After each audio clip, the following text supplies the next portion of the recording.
All right, everybody. Good evening. Happy Friday. Day 2 of Combine on-field drills is just now wrapped up, and we definitely learned some stuff.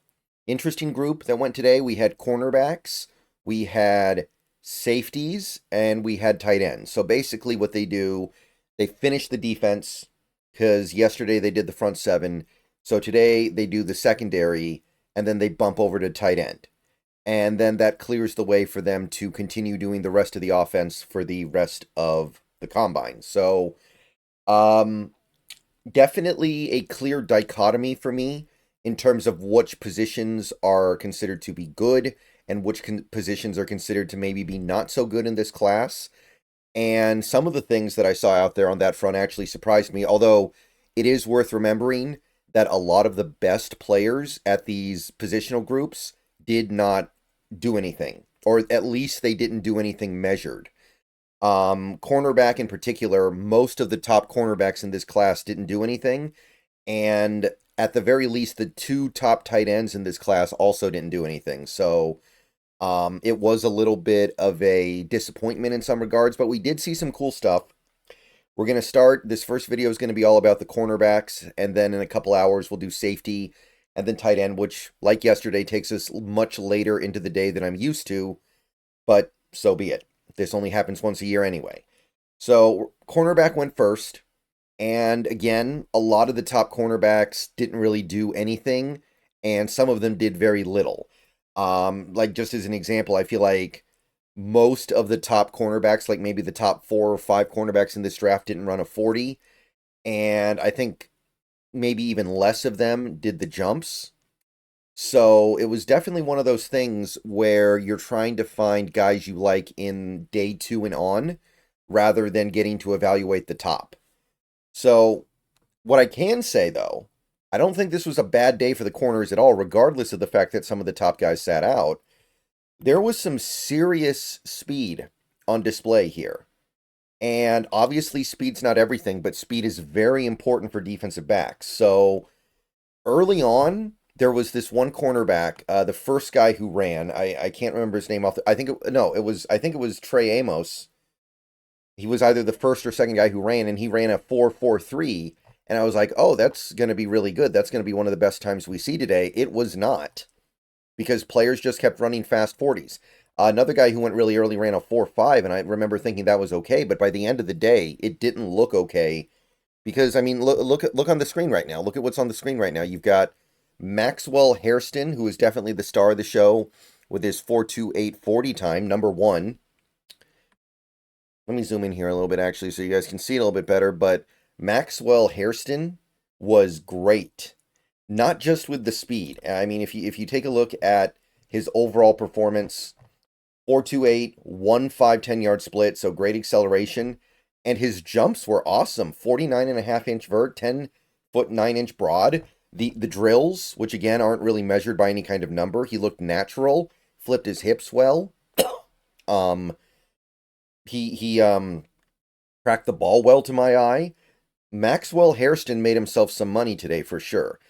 He is a little bit on the smaller side, but compared to most of the other corners in this class, it's not a critical problem. His arms are a little bit short, but honestly, they're not that much shorter than most of the other players in this class. Like, again, it's not like there's a bunch of guys with 34-inch arms in this crop. So if you're looking for one of the stars of the day at cornerback, I'd say Hairston did himself a lot of favors. And I just realized this shirt's actually a little bit see-through with the green screen. I don't think it really matters that much. I think everyone's cool with that. So that would be one of my stars of the show, but maybe the guy who did the most to get a lot out of his performance today in terms of a boost to draft stock, Darien Porter of Iowa State. As far as this position goes, I think he was probably your number 1 guy. He's big, 6'3", 195 pounds. This is a guy that Pete Carroll would have loved back in the day. He used to love corners like this. 33 and an eighth inch arms, so he's got much longer arms than pretty much every other corner I saw today. And ran a 4.340 with a 1.49 10-yard split, which was number 1 of all corners today.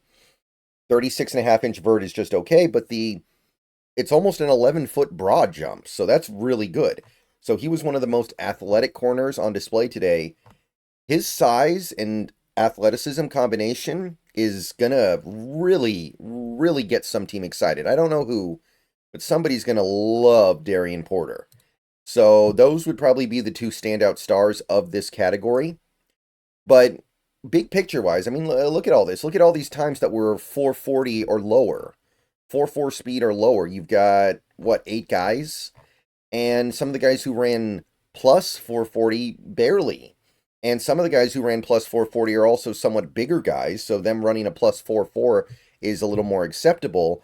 You have to get pretty far down here to get to guys that were actually slow. You've got, what is this, 5 guys that were above 4.5, and nobody ran above a 4.6. So this was actually a really fast group of corners. So whatever else we can say about this group, they got that.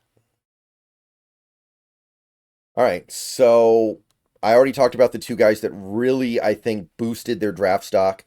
I also want to talk a little bit about Caleb Ransaw, because I do think his athleticism score was #1 for all corners today.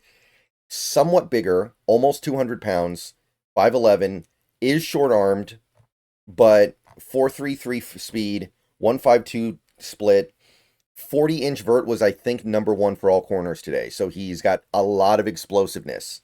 Broad jump was good too, but the vert was pretty much out the building. So this is going to be an interesting, I think, nickel corner prospect. And I like the way he looked in most of the drills. I think there was maybe one drill where he looked a little bit clunky, but he showed out. I would say that he made himself some money as a slot corner in the NFL. Let's see here. Who else? Denzel Burke. For a cornerback who I haven't really been sure what to make of so far. Him getting a 1.5 10-yard split, I think, was really good. It's kind of interesting. He gets this 1.5 split, and then he runs a 4.48, which was actually one of the slower 40s today.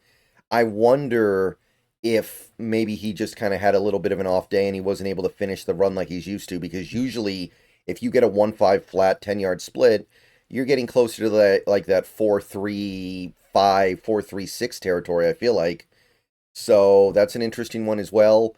I do want to talk a little bit about Jahdae Barron, because he is one of the more interesting players in this draft to me. He didn't have a stellar combine, but I think he clearly showed his value. Now, understand this guy, his arms are way too short for him to realistically ever be an outside corner in the NFL, but he's got a decent amount of size to him, so I think his versatility in college will somewhat translate to the NFL. He's going to be able to do stuff like play like a passing down linebacker, nickel corner, safety. He's going to be moving around like that, and I think that's going to parlay over. His performance was good. It just, by the end of the day, it felt like it wasn't as good because there were other players that were doing better. But his 10-yard split was fantastic, 1.5 flat, 4.39 40 for a guy who's going to spend part of his time not even playing corner. Like, again, I think this guy's going to be like a utility linebacker, slot corner, safety type. So that's really good speed. And despite him not having the greatest jumps, his athleticism score is still 82, fourth among corners, because of the speed and, to a certain extent anyway, size combination. He's not huge or anything, but he's got a decent amount of weight to him.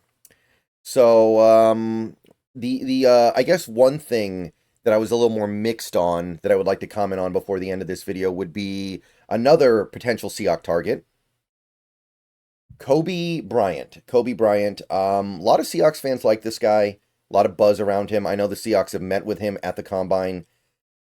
Smaller guy, 180 pounds. Arm length is okay, so I guess that's nice. But man, you cannot weigh 180 pounds and then run a 4.5 340 with a 1.56 10-yard split and not have people ask questions about you. So that, not so good.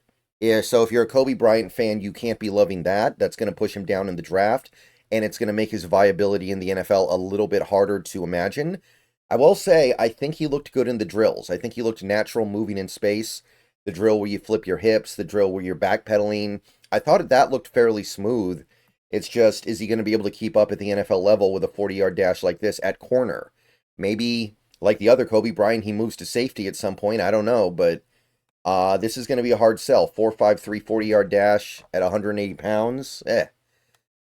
I guess the other guy who really stood out for me in terms of performance today would be a longer beam because he had an incredibly long broad jump, 11 feet 2 inches as a smaller guy, sub 6 feet, 175 pounds, but he still has a decent arm length, 31 and a half.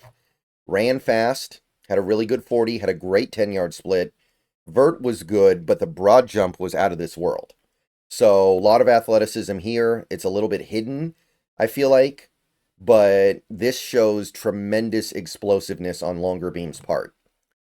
And that's most of the stuff that really stood out to me today. If you really dig in and watch the like the individual drills that don't really get measured, I do think you learn a lot more. Like if you saw, who was it? Oh, Jabbar Muhammad, former Husky, current Oregon Duck. Well, I guess now he's a former Oregon Duck as well.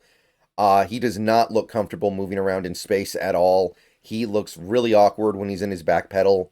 So I'm not loving what I'm seeing from Muhammad. He also had a very, very poor vertical.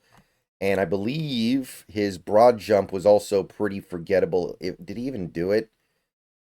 Okay, I don't even see his name here. So yeah, he didn't even do the broad jump, but that vertical was really poor. So as far as, okay, and look at this. Doesn't look like any cornerbacks did 3-cone or shuttle. So if you're wondering why you're not seeing data for that, either they haven't entered it yet. I didn't see them do it. So I'm kind of thinking maybe they just didn't do it. But that's about it for corner. Those would be the things that stood out to me. Really like Darien Porter. Maxwell Hairston did great as well. And there were some other standout things, but I think that those would be the two highlights.